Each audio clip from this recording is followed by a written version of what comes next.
G'day Spuddies. I wanted to talk a little bit about this idea of subtraction, the addition of subtraction.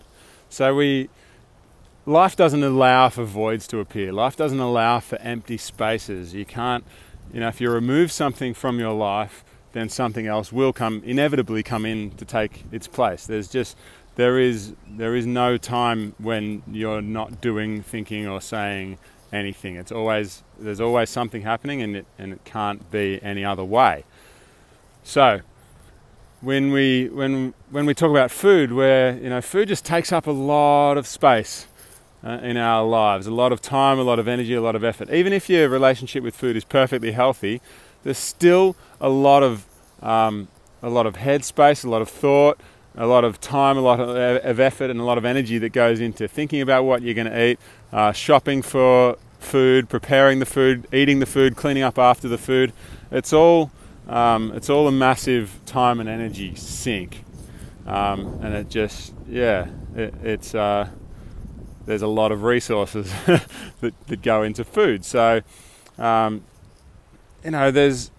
that's just a constant search. We're always looking for more flavor, more intensity, more crunch, more sweetness, more better restaurants, better cafes, better recipes, all this sort of different ways to make food more exciting, more enjoyable, more entertaining, all of these sorts of things, and that just takes up so much time and effort and energy and headspace, and it increases exponentially if you have problems with food. Then it just goes up to a whole new level with that constant internal debate, that constant internal dialogue over what, when, how, why you should eat.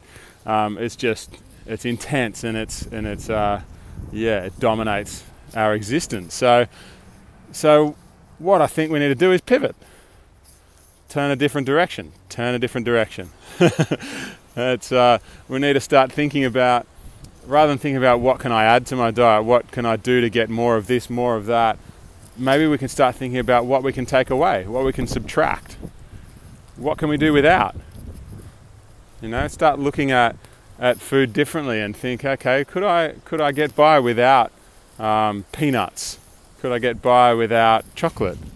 Is it possible for me to live without deep fried food or ice cream or whatever? Just go through the things you eat and look at, rather than trying to figure out where can I get more of this and more of that, more vitamin C, more protein, more flavor, more enjoyment. What can you go without? Start thinking about what you can take away from your diet and still be okay with it. Life doesn't allow for voids to appear. Life doesn't allow for empty spaces. If you take something away, then something will inevitably come in to take its place. And if you take something big out of your life, if you subtract something big from your life and the way you're living, then something big will come in to take its place. And the beautiful thing is, if your heart's in the right place, then that something big will inevitably be something good. All right, so there's my challenge to you. Have a look at your life. Have a look at your diet. Start with your diet. The diet, I think, is always a good place to start.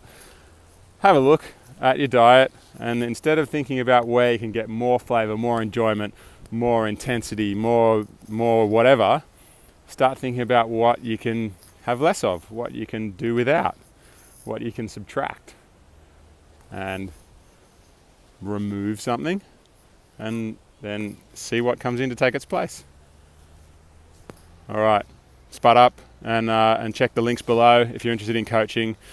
Check the links below, and I've got a free. Oh, I keep forgetting to say this. I've got a free mini Spud Fit Academy that you can. It's all about the five best questions I get most often, basically. The 5 biggest questions, biggest challenges with long-term sustainable behavior change.